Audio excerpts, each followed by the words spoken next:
தமிழ்ல இந்த 2025ல இருந்து எடுக்கப்பட்ட ஒரு சூப்பர் நேச்சுரல் ஹாரர் த்ரில்லர் மூவியான ஹோலோகாஸ்ட் திரைப்படம் எப்படி இருக்கு அப்படிங்கறத நம்ம பார்க்க போறோம்.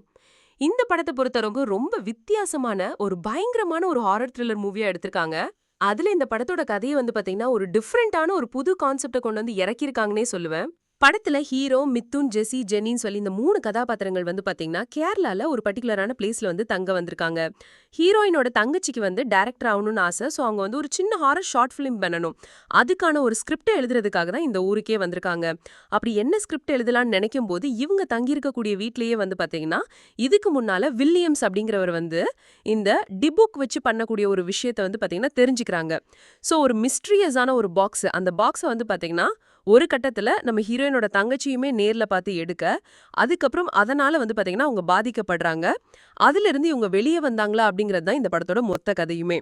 இந்த படத்தை பொறுத்தளவுக்கு ஒரு பக்காவான ஹாரர் த்ரில்லர் மூவியா எடுத்திருக்காங்க. ஸோ ஹாரர் போர்ஷன்ஸ்ல அந்த பிஜிஎம்ஸ்லாம் நல்ல எஃபெக்டிவா போடப்பட்டிருக்கு. இந்த படத்தோட அந்த லாஸ்ட் 20 மினிட்ஸ் போர்ஷன் பாத்தீங்கன்னா நல்லாவே ஸ்டேஜ் பண்ணி எடுத்திருந்தாங்க. அந்த போர்ஷன்ல ஓரளவுக்கு நல்ல த்ரில்லிங் மொமெண்ட்ஸும் ஒர்க் ஆச்சு. படத்தோட ஓவரால் டியூரேஷனே 1.5 மணி நேரம்லாம் வருது.